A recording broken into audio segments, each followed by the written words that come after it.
This podcast has been sponsored by Audio Mango. Audio Mango is a portable podcast and audio recording studio driven right to your door, offering high caliber audio plus on-location post-production. Head to www.audiomango.com to see more.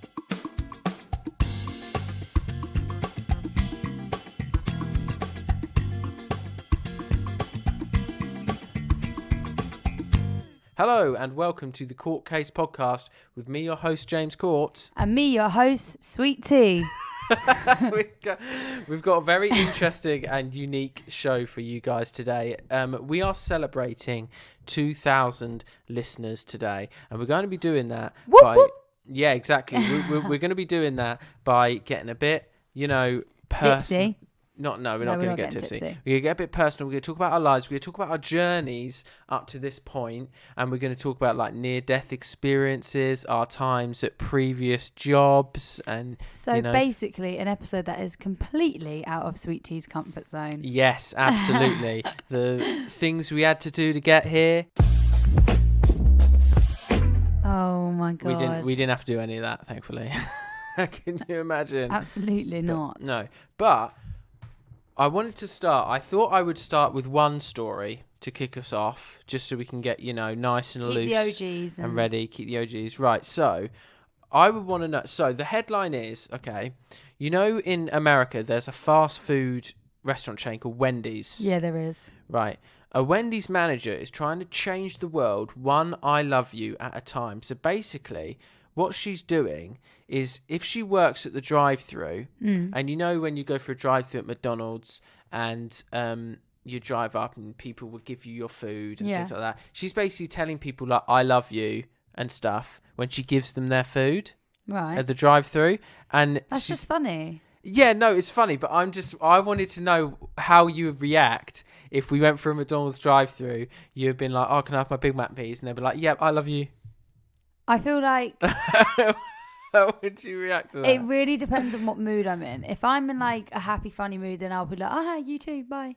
Yeah. But then if I'm in a shit mood, I'll be like, what the fuck? Why? What the hell? I'll what just be like, happened? I'm not going to this fast food again. Really? I don't know. I just think it's weird. Funny. Really? Yeah, I just think life's too short to care. Like, if someone says they love you, unless obviously you're in a shit mood and you don't know them, and it'll be a bit weird, but... In general, like, it's not that deep, is it? What'd you do if I came home and said, the girl at McDonald's said she loved me today? I'd probably just laugh.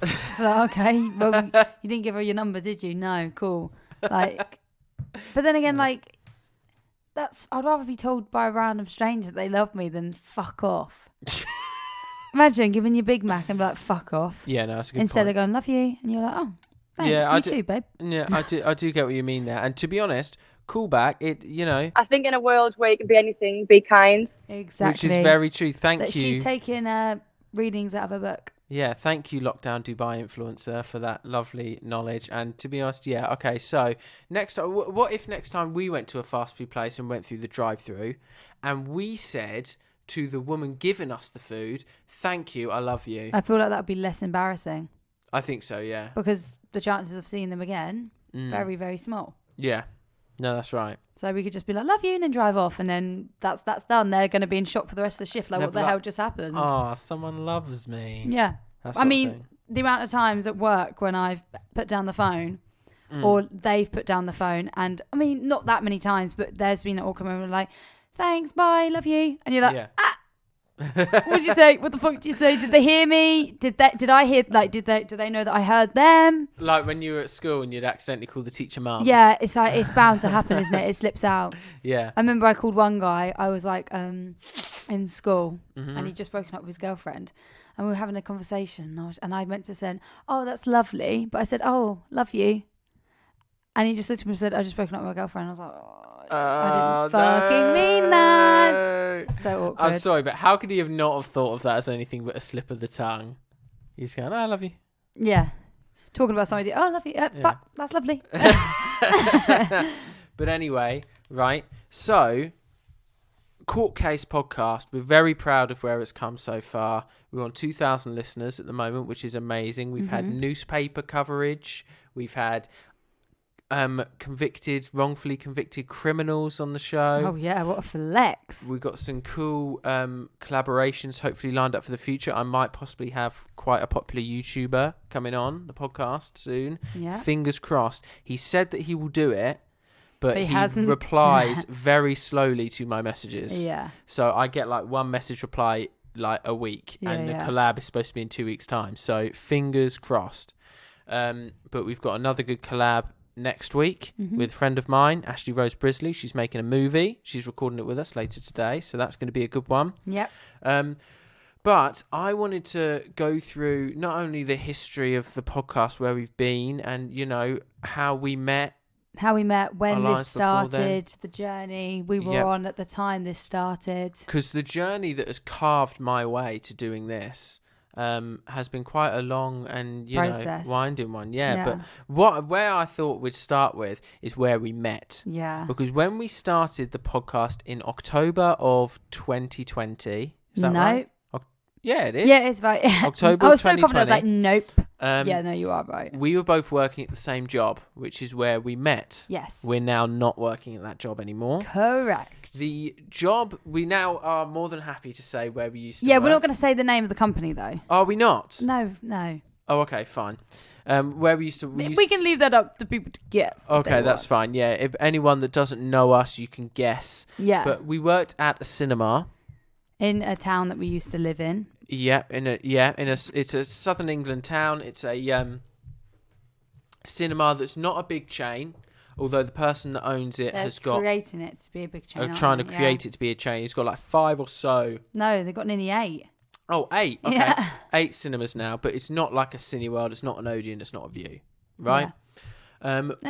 Basically, oh, crikey! Knock the mic then. I have worked at that cinema twice. I had a stretch. I started in 2013. Yeah. I started working there. I worked there for about 3 or 4 years, then stopped for uni. And then I finished uni. I ended up going and doing the stuff that I'll go into later, and ended up having to come back to the cinema, which is when you were working there, and which is when I met you. Yes. I joined in 2017, I think. Okay. Or 16, 17. I cannot remember. I was still at uni then, I believe. Yeah.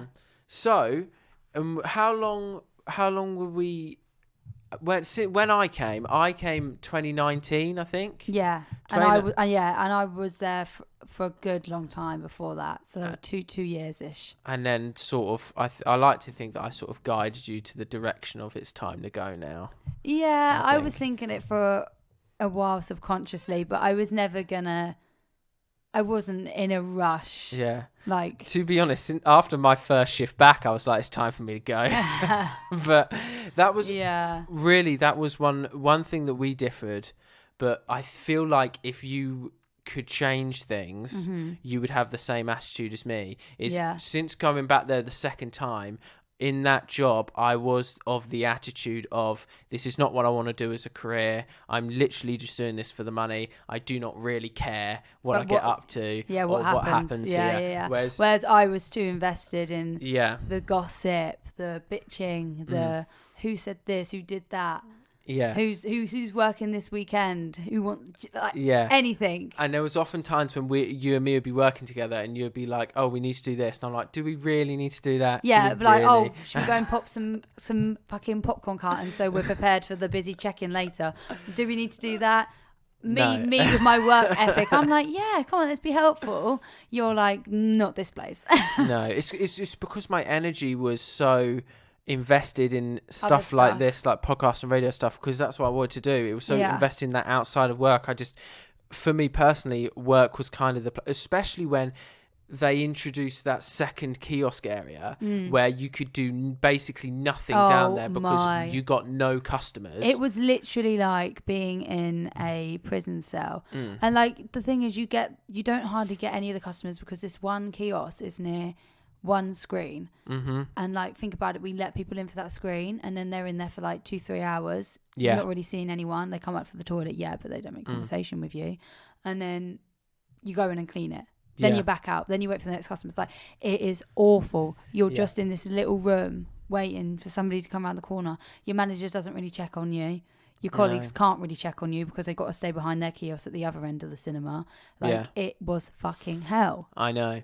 But at least I remember when we started getting together and you would come down and visit me on kiosk 2. That was quite nice. But which we would get into trouble for doing. Yeah. That was fun, though. When we started getting together and we were at the cinema, that was fun because the others didn't know. It's kind of like Jim and Pam. It's quite fun. Yeah, we were trying to keep it a secret for as long as possible. Yeah. Just because...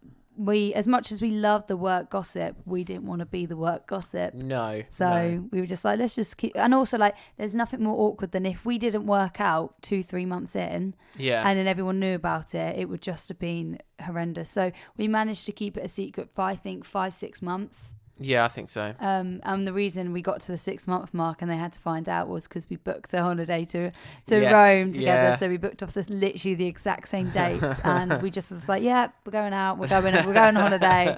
See you later. Yeah, but I just found that sexy fun, you know. Yeah, just being all sneaky at work. That was so good. Fun. But like everyone was just like, oh, we predicted it anyway. It's like, no, you didn't. It's just like you just want to say that because you can't cope with the fact that we hid something for you for 6 fucking months. Like, okay, yeah, we were flirting, but you didn't, just because we were flirting, you don't actually think, oh, they're going out. Yeah, you just be like, oh, they've just got a little bit of chemistry going on at work. That's fair enough. Like there's that one girl at work that the one I'm talking about that just flirts with everyone. And the managers flirt with her. And it's exactly. Like, what are you doing? Why would anybody think it's different for us to? Yeah. I think you can assume that's fine, but like it's not confirmed until we confirmed it to you. Yes, yeah. And we did, and then they were just like, oh, no, you didn't. Shut up. But this cinema has had its fair share of controversies. Oh, it's so interesting. I wanted to go into some of those. Obviously, there's little ones. Like when I was working there and you weren't. Yeah. There was a time when the manager had just hired this new supervisor. Yeah. And he came in and it was that supervisor, and I think it was his first shift running the place on his own. Me, and then this other guy PJ, who you've probably heard. I can say his name because like he's barely involved, but PJ, he then went on to work at Cineworld, you know. I think I know the one. Yeah, so my brother knows him. But anyway, it was me, PJ, and then this new supervisor. Right. And he literally, the whole time, he just went out for fag breaks. He didn't do anything. He didn't check if the movies were on. And there was one point where film hadn't started. So PJ had to call the manager at the time. And then she drives up and just sees him outside having a fag break while there was this whole thing with the film not being on, not even trying to sort it out. That's so funny. And she was just like, I think you need to leave. And he was just like, yeah, okay, I'll leave. That's just so like, bye. So the thing is, like, looking back on how I was, like, for me then, if that was me at that job and the film wouldn't come on, I'll be panicking, I'll be worrying, I'll be, like, wanting to help, get involved. But now looking back on it, your film didn't start. Yeah. Is it that big of a deal? Like, shut up. That's exactly what I was Just like. refund them and go to Cineworld. Yeah, this is not my passion. Just give me the paycheck. I don't know why I cared so much. Yeah. But the other one, you know more about this one than me because it was happening I think it finished just after I started again, which was with the manager and another younger usher. Yeah, so one of our managers decided it was acceptable to date one of the ushers. And people would say, some people would say that she was a supervisor, so it was fine. But she won't. She won't. Yeah, no. She was an usher. Yeah, absolutely. I think she was trying to be She was trying to get a supervisor, and she kept on trying to... And I mean, going out with one of the managers, that's a good way to get there. Yeah, exactly. And she was obviously trying, like, she got property, she's not property. Yeah, got property keys. Right. Keys to the building. Keys to the building. Yeah. And there was like loads of stuff with her pay and things like that because it was a lot higher than it should have been. So a lot of sneaky things going on behind the scenes, and they would often go on breaks together, you know, hugging in the staff area while I was on duty. But me and James keeping it a secret for 6 months, and people just assume we were dating because we were flirting. I think Okay. Also, There's a different line. The things with us is we were both the exact same job role. Yeah. There's no abuse of power. No. Whereas that's a manager and an usher. And like you said, there was abuse of power there, like giving her the keys to the building and things like that. Yeah. And I think there was like proper meetings about it. I mean, they both left now and they are both still together. And I'm happy for them. I am friends with them. So this isn't to like slag them off. No, because obviously they're in a healthy relationship now, but it's more the it fact was more that at that time it was not healthy. Yeah. But I don't know if they would admit that. I mean, our relationship probably wasn't the best because we were working there, so... Yeah, good point. But that was the only bad bit about it, the fact that we were working there. And it caused so much stress. Like... We can like glamorize like working together with your partner is great, but there gets to a point where working with your partner isn't great, and it got to a point where working with your partner wasn't great, and hence we both left. Basically. Yeah, and then we've now taken on this job together, but this is much on a different scale. Yeah, it's literally like one recording a week. Yeah, and then I sort of do the rest. But I mean, yeah, towards the end it was really boring anyway because they ended up doing building work, so I believe they're still doing now, and it's like. There only one screen at some points were open, and so it was just you and me and a manager, and we would not see each other all day because it'd have to be at different sections. It was the dullest work I've ever done in my life. It was awful, and we weren't allowed our phones, even though we can admit now we were on those phones, managers. We were texting each other, by the way. Yeah. Every fucking shift. The whole time. But like, but things it didn't affect the shift. It didn't affect the shift because if they know, fine. Why did we not get told off? Because you preached that we weren't allowed to. If they didn't know, then what harm has it caused? Because it didn't. Yeah. And the one more controversy that I wanted to go into quickly before we move on to other stuff is their very recent one. A scandal. Big scandal. So over lockdown. I think it was the latest lockdown. This is almost like we're giving clues for people to figure out where it was. Over the latest lockdown, we someone messaged our cinema group chat. This was when we were still working there, but we were in the midst of quitting. Well, we were in furlough. We were in furlough, yes, but we were going. We were to job quit hunting soon. and job interviews hunting. and stuff. Got a message be like, does anybody know about the police raid at the cinema? And we thought, hang about. Yeah, what's going on there? What's going on there? And it turns out that they raided the cinema because they found either meth or the ingredients that make meth in the owner of the cinema's house. So they raided his house, and then they also raided the cinema because obviously it's his place of work. And it is round the corner from his place of home. Yep. Place of home? I'm not going to lie, it's a building site at the moment. It's the perfect place to hide that sort of stuff. Now, the thing is... Did you learn anything from Breaking Bad? Yeah, exactly. That was what was so weird. We were watching Breaking Bad at the time we together, started watching it together, and then we got this text, and we're just like, what the fuck? That's a good point. If you go back home, not back home, if you go back to when we were doing the episode with the Stay at Home Sung podcast, and we were talking about Breaking Bad, that was when this stuff was happening at the cinema. Yeah. And so what happened was, I don't know how, he must have really good lawyers, but he wasn't named in the paper, the owner of the cinema. Obviously, you and me know who it is. Yeah. And they've still got control of the cinema now, and no one really knows. And they still work for the council of the town. I thought he was taken off of the council. Okay, well, he did, but his mum still works for the council. Yes, yeah. So... and I just don't understand. No one knows the full truth of what happened. But the going thing in the town is that him and his roommate were making meth or some sort of drug. Who fucking knows? But it was an interesting week and a bit. It was, yeah. We still never been told. I was dying to just get straight on the podcast and talk about it. And like, this is what's happening, guys. But we haven't. But now, luckily... We both got good jobs. We both care about. Your attitude towards your new job is a lot better than it ever was at this previous I job feel workplace. so much more mentally just healthy at this job that I've got at the moment. I'm in love with this job that I've got at the moment. I mean, I've learned so much from that job that I've taken into, like, I've taken mentally into this new job and realised what does matter, what doesn't matter, what's a big deal, what's not a big deal. Do you know what I mean? Mm-hmm. Yeah. Yeah. And, well, the job that you've got at the moment is in your field where you want to go into, so that's perfect. the one that I've got at the moment is exactly what I want to be going into. Yep. Which is perfect as well.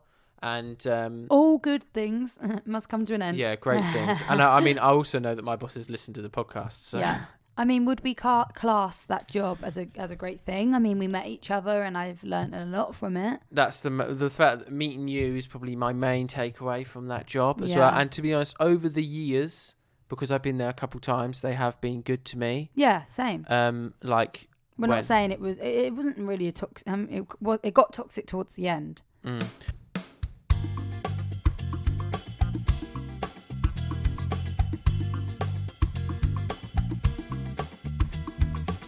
Yeah, and I want to tell the story of how I got to here now, which has a lot of deep bits in it, and the cinema does come into the story a bit there actually as well, which we will get to in a bit. But yeah, no, it was, you know. Yeah, I think what would have been a better phrase instead of good things come to an end is good things come to those who wait. Yes. And we waited and we were patient. We did. And we're in something better. So yes, much better. So I hope you're all having fun still working I'm there. happy I'm Jokes. Sure they are. Jokes. But so the first thing I want to go into now, I want to talk about both of our journeys. I want to know what brought you to here, you know? Before you were at the cinema. Oh gosh. Like, what was your, you know... I get forced upon my will. Yeah. I do. So T, give us your life story. Go on. Yeah, I mean, I was brought up in a southern town. Mm-hmm. Moved around a little bit, but still fairly local area. I've got 3 younger sisters. Right. And I live at home with my 3 younger sisters, my mum and dad, and our German Shepherd called Sabre. I love Sabre. He's adorable. Love Sabre to bits. Yeah. And what was like? What did you do at college? What did you go to college I didn't do sixth form or anything. I went to college and I studied travel and tourism. Yeah. For 2 years. Went on some really cool holidays. I went to Paris, Disneyland Paris, and Barcelona. Nice. Barcelona it's probably up there as one of my favourite holidays. Like, I have so many wicked memories from that holiday. Like, that's good. And I met so many really cool people as well. I made loads of new friends there. So yeah. Holds a place in my heart, as wet as that sounds, but I love travelling. So have you had an experience in your life that like has affected who you are now? Like a tragedy or something mad that's happened or something? I don't think so. I mean, the school that I went to was quite a toxic school, and now looking back on like some stuff that happened in the school years, friendship wise and like social media wise, like it just has made me realize a lot about the person that I am / want to be. And the person I was then, like how I'd give into certain things and peer pressure and stuff like that. And it's just, I feel like every experience you go through, it does shape the person that you are and the decisions that you make. Like, we're all on different paths. And I just find it so fascinating. And like everyone deals with situations completely differently. Like, yeah. So there definitely has been things that have shaped me to who I am today, like with everyone, but I don't think something really, really major, like a big wake-up call has happened, fortunately, in my life yet. So that's good. Yeah. That is good. And what do you want to do? Obviously, now you're a receptionist for a holiday company. Holiday company, yeah. Is that what you want to do? Do you want to go and do other stuff? I'm really, really enjoying it, and I've been wanting to do reception work for like the longest time. Just because someone's got to do it, I guess. I don't know. I don't really have a reason to why I want to do reception work. Like, I just thought it was just completely up my street. Yeah. And I've been told by several people at this job that it does suit me and that I'm doing a really good job and it's something that I enjoy. So that's great. Yeah. I mean, I'll continue that for a couple of years and maybe move on to other things. But my end goal is I do want to be be cabin crew. Cool. A hostess. Yeah. Yeah, that would be really fun, traveling the world and doing customer service, making sure people are safe on the flights and stuff. Not just any old dolly trolley coming down serving you hot drinks. That's not what it's all about. Yeah. It's a good aspiration, and it is one that you're going to achieve. Yeah. I think so. But like, there's a couple of other ideas that I have for career-wise ever since I've started working at this new job. Like, it opens your eyes. You're like, oh, wow, actually there's more to just having one job in mind. Like, there's so many different avenues I can go down with a receptionist. Yeah. like so many different avenues. And yeah, I'm excited to see where it takes me. If I don't end up being an air hostess, that's fine. It obviously wasn't meant to be. I think you will. If I do, then that's wicked. I mean, I've been given so many opportunities. Like I got an interview for one. You did. Yeah. So we'll just have to see what happens. Yes, absolutely. Have to see what happens. And in regards to podcasting, you've never had any aspirations or ideas to do. Absolutely never, ever did I think I would be sitting here every week talking about myself.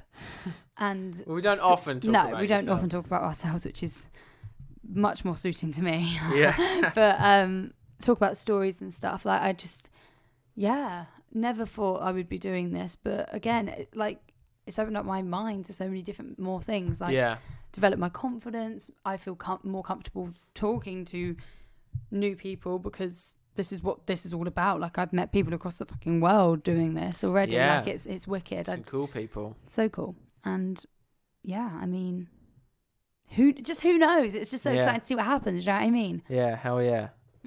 But that's a nice insight, and I think people hopefully have learnt stuff about you. Maybe Listen to the show that they might not have known before. Maybe.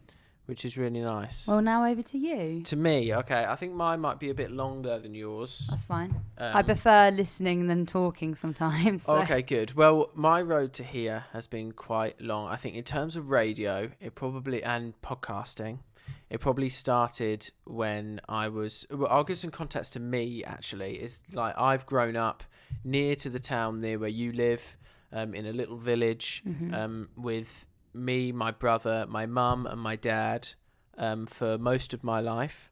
And I went to school, college, just like everyone else. About halfway through my time at college, I was asked if I wanted to be on a student radio station called Express FM, doing a show called Rant on the Radio. It was every Thursday. It was for an hour. It was run by students, and we talked about studenty stuff. I had a whale of a time. It was amazing. The guys that I was with, laugh. I haven't seen them since, although one of them has said they want to go on the pub crawl. That's pretty cool. Which is great. NASA. Oh, lovely. Yeah. And had such a good time with them, and it really sort of... I'd never thought of radio before. Yeah. Doing that, and I was like, that's really cool. And then I stopped doing it, and then I ended up going to uni in Southampton, and I did film and TV because I'm really hugely into TV and movies. Absolutely love it. And I live and breathe them. And I sort of forgot radio for a while, and I ended up doing student radio at uni as well. But going back to college, so I'd done...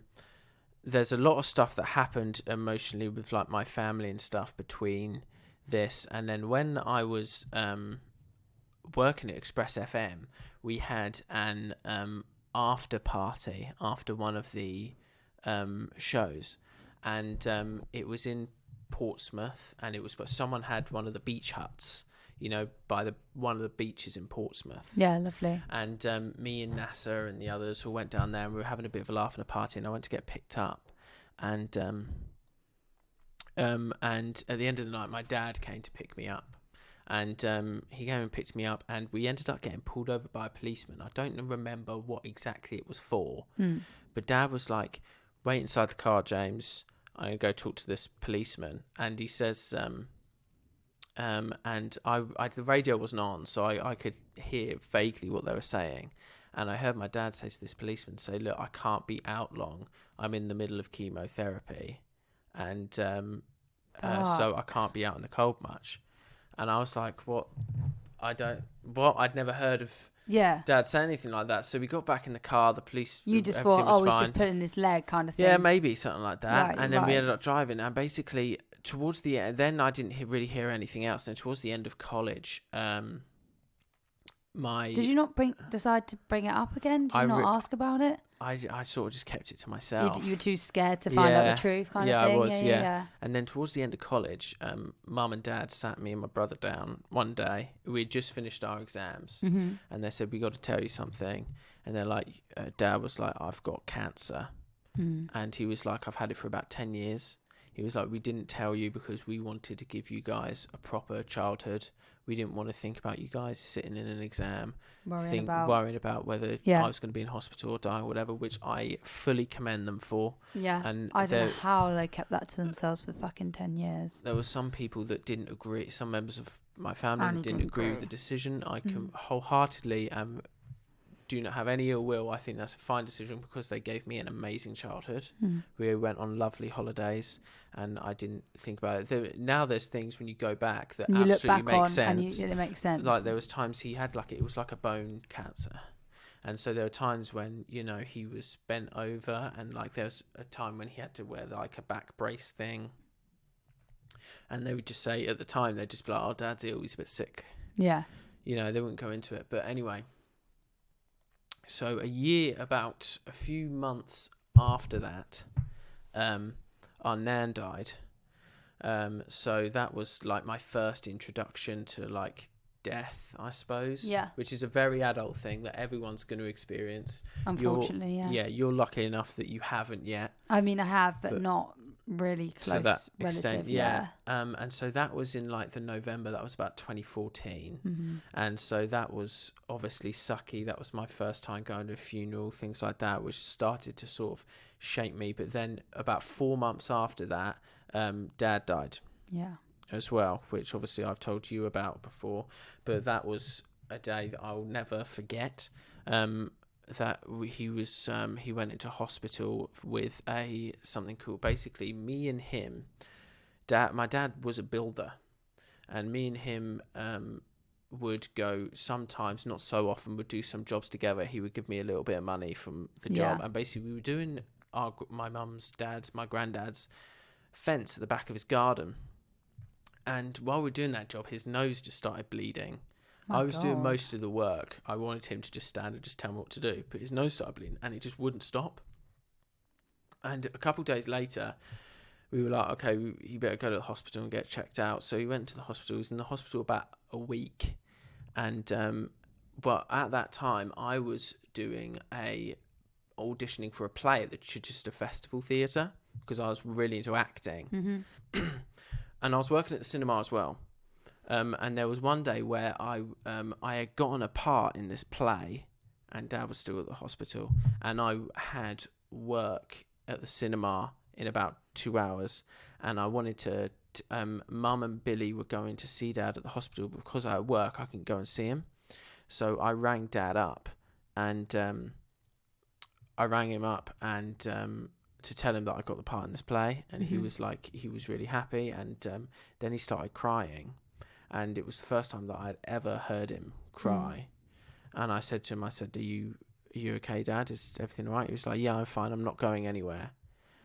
But he was crying, and I put the phone down and I rang the cinema, and I was crying because I could tell something was up. And Tracy, who worked at the cinema, doesn't work there anymore. Yeah, she doesn't work there anymore. But you probably remember her picture was in the thing. Yeah.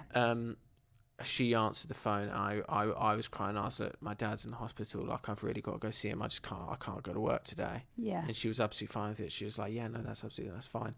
So we went. So I said to Mum and Billy, I was like, change your plans. I'm coming with you. I told them about the phone call. We went to the hospital. And my dad's brother was there as well. We all chilled and chatted.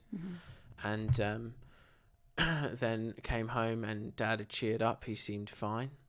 And Mum stayed at the hospital.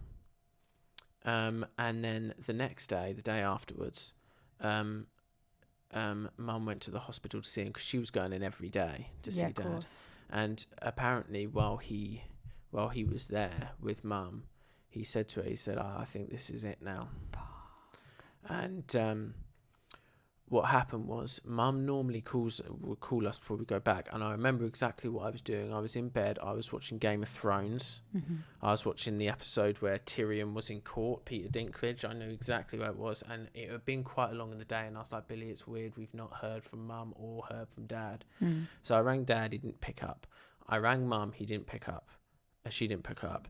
And so I was going a bit agitated, so I rang the hospital's number. Of course. And they were like, we'll go get her. And then Mum came on the phone. She was crying. She was like, you boys, you need to get down here. I'm going to come. I'm going to get you.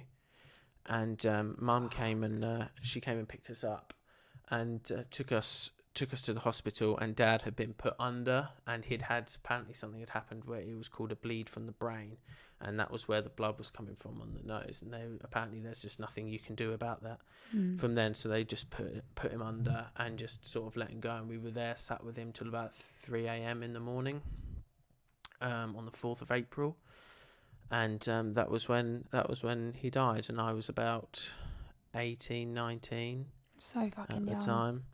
Yeah, and Dad was young as well. He was about 53. And so that was in 2015, and I was literally going to uni that September, and this was in April. So that was it was a really big, I really had to grow up. Really big change. Yeah, it was a big change. I really had to grow up because Mum was now on her own. Like me and my brother had to be there for my mum and everything. And I feel like that really is awful, and I still think about it every day, but it did really mature me. And so I went to uni, and that helped quite a lot because I was away from things. It helped in the grieving process, and I got stuck in with doing film and TV stuff. I got into student radio and things like that, but as well, it did hold me back in a lot of ways because I had to like look after Mum in some respects and things. There's opportunities that I didn't get to do and stuff, and that's why in terms of my development, I think, into radio in my career, it's slower than some other people's might be at my age. I don't know, but I still don't regret anything that I've done. Compare. Yeah, no, that's the thing a lot of people say is that, I shouldn't compare myself to other people because it's been different. I haven't had, the same thing. But after I finished uni, I managed to get a job as an intern at Capital FM in Brighton, which is obviously an awesome, huge radio station that is sick. And then I was an intern there for a couple of months, and then they let me be a covering producer on the breakfast show. So basically when the normal producer was not in, I would produce the breakfast show, which was cool. I got to meet some celebrities. I met Zara Larsson, Ollie Murs, not the Vamps, what's the other one, Vampire Weekend, is it? Don't know, never heard of that. And Years and Years, and Jess Glynn. Jess Glynn, that's it. So I met all of those. Zara Larsson was the nicest, I think. She was my first celebrity interview, and I told her that wasn't even at Capital Brighton. We went to Capital London for that interview, which is the big Capital FM station in London. And I said to her going in, I was like, I said to Zara, I was like, this is my first ever celebrity interview. And she's like, oh my God, she's like, good luck. She gave me a hug, and she was she's like, it's going to go really well. And then after the interview, she's like, how do you think that went? She's Zara, like, if you're listening. Well? Yeah, so thank you, Zara. You did a really good interview. And it was a great experience. But just as my internship ended, the Capital FM Brighton station closed down because the company that owns all the radio stations wanted to streamline the business, and thousands of people in radio ended up losing their jobs. Yeah. And then not long after that, the coronavirus pandemic. And I was sort of at home twiddling my thumbs doing, what the hell do I do? And I really want to go into radio and podcasting. So I was like, I need to keep my, juices going. So I was like, well, I'm going to do this podcast. Yeah. So I created this podcast. So after the Capital, you went back to the cinema. I came back to the cinema. Yeah, I had one job at a bar, and then I came back to the cinema. Yeah, bar, cinema, pandemic. Still at cinema getting paid, but not working because furlough. And then we just started the podcast. Yeah. And now you're off at your new job. Now I've managed to... This podcast has managed to get me, or help get me, this job that I'm at now, which is fantastic. It's great, isn't it? So it's been a long, windy road with a lot of ups and downs. Yeah. But, I've learnt a lot. It's been a huge, it's just been... It's been difficult, but it's been great at the same time. Loads of wins, like you, meeting you, Capital, job I got now, this podcast doing really well. Like there's loads of things. You get the good with the bad, don't you? Exactly. So there's loads and loads of things to be thankful for among the stuff that's not so great. But I just wanted to talk dive about into that a little bit. I did want to dive into that. I just thought I do find it interesting here about people's life stories and their past and stuff. So hopefully people find it interesting listening to us. And I'm quite honest. I mean, a lot of the time I'm quite open and honest. Opiston? Yeah, I don't know what I'm saying. I'm quite open and honest with the stuff that's happened to me in my life. A lot. I think I'm a lot more than other people would be. You're more open. I'm much more reserved. But the thing, I think I'm a bit more open than some other people, because there's a lot of people that, for example, with my dad's stuff, that they just wouldn't talk to like anyone. But if someone sat down next to me in a pub and a stranger and just for some reason asked a question like that, I'd happily just tell them the whole story. Like, I don't mind. Yeah. Everyone deals with their grief differently, so that's obviously just how you deal with it, by telling others and letting them know. Because you went to a grief conviction counselling.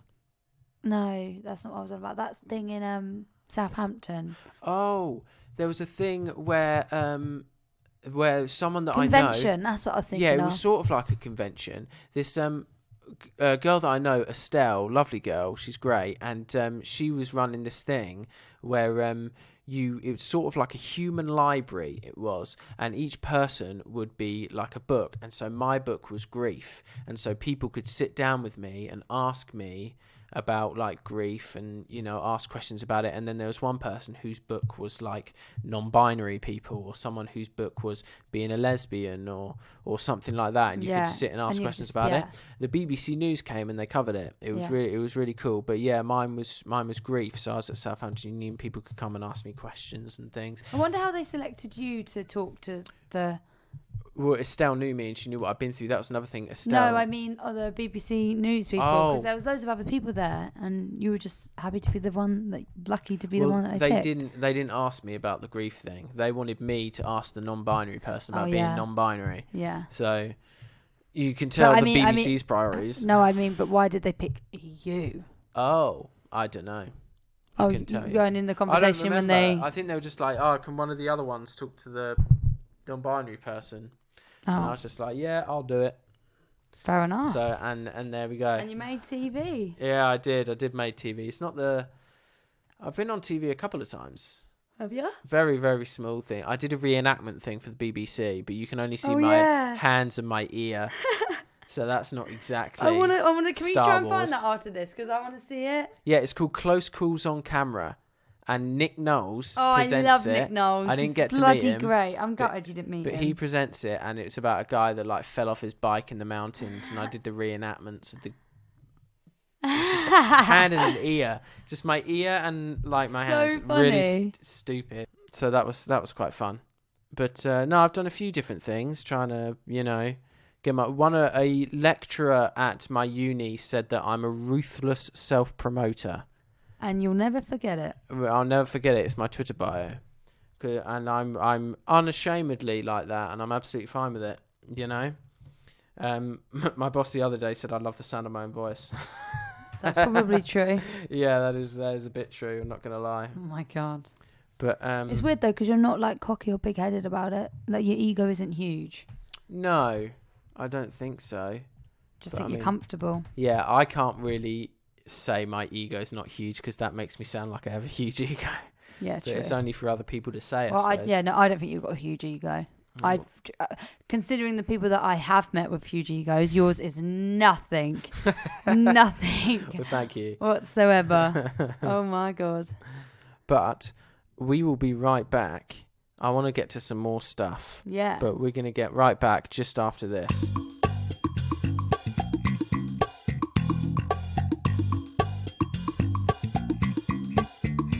Welcome back to the Court Case Podcast. It's been our 2,000 listener special today, so we've been getting a bit personal, letting you guys get to know us a little bit. One thing that I know that you wanted us to get to today is near-death experiences. Yeah, I just wanted a little bit of a rant, because something happened to me the other day. You had one recently, didn't you? Yeah, I wouldn't say it was near-death experience, but it was nearly a near-death experience. Okay, talk us through it. We'll be your therapists. So, on the bus to a city near me. Yeah. And I'm just on the bus, chilling, blah, blah, blah. There's a bus station right next to the train station. Right. And this bus driver decides, do you know what? We're just going to stop here, here is basically... it's hard to explain, but he basically stopped half on the track, half off the track. So he wasn't on the actual physical track, but the bit before the track where the gate things would come down, that's where he stopped. And I was just thinking to myself, I looked and I was like, why has he stopped here for? Like, what happens if the train line starts going down? As I thought that, the train lines like flashed red because the gates are about to close. So I'm just like, oh, you need to move. Like, you're going to break the gate or we're going to be getting hit by a fucking train. So move.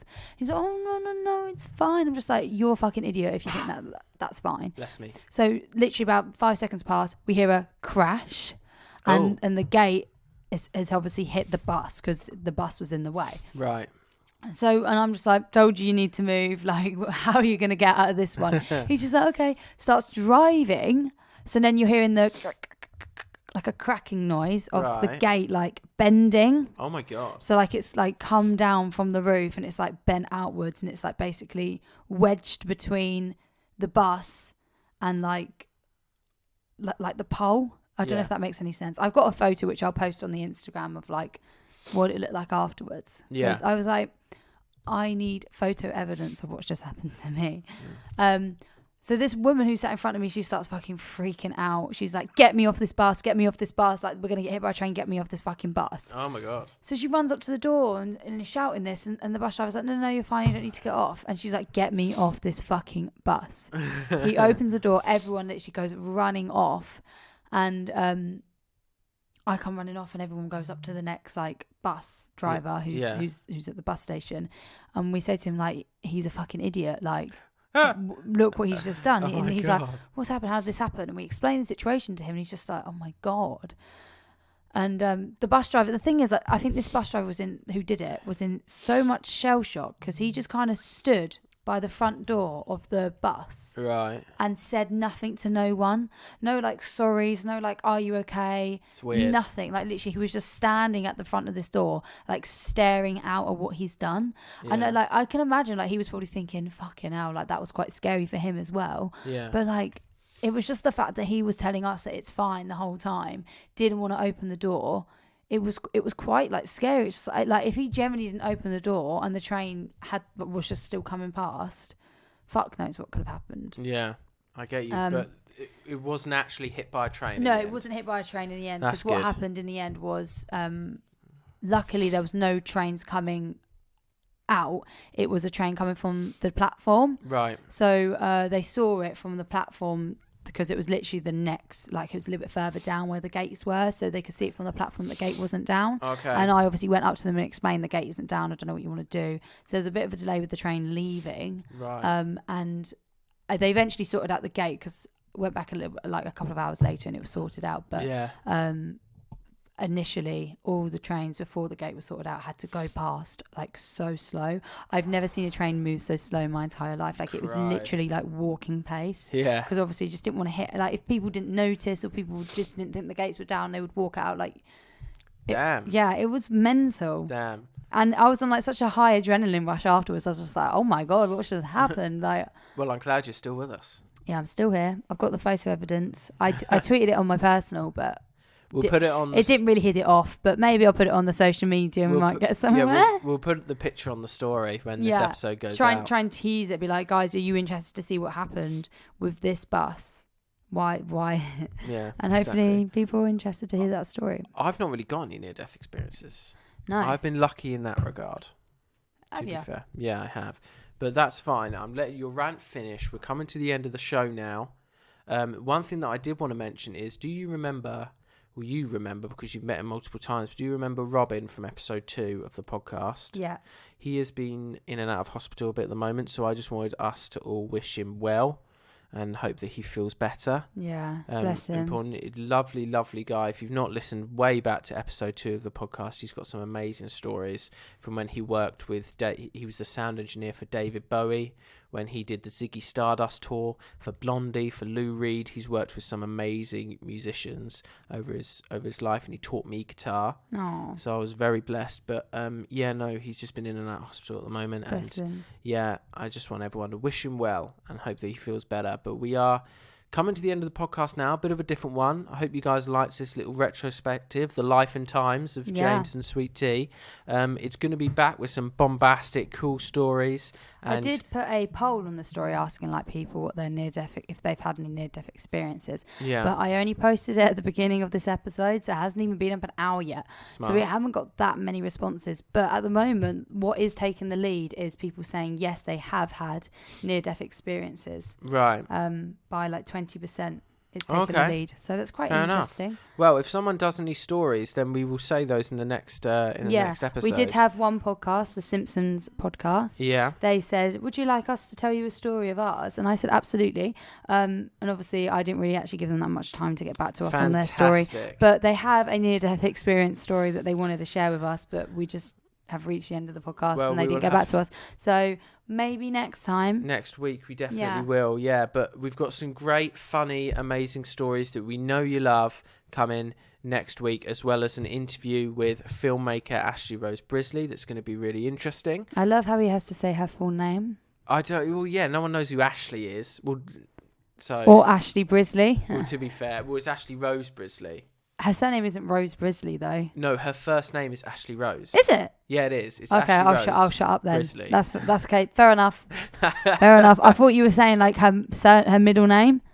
Her middle name. So I was just like, oh right. Because could you imagine if you did that with everyone, like saying their middle name? Yeah, I know, but no. It's bizarre.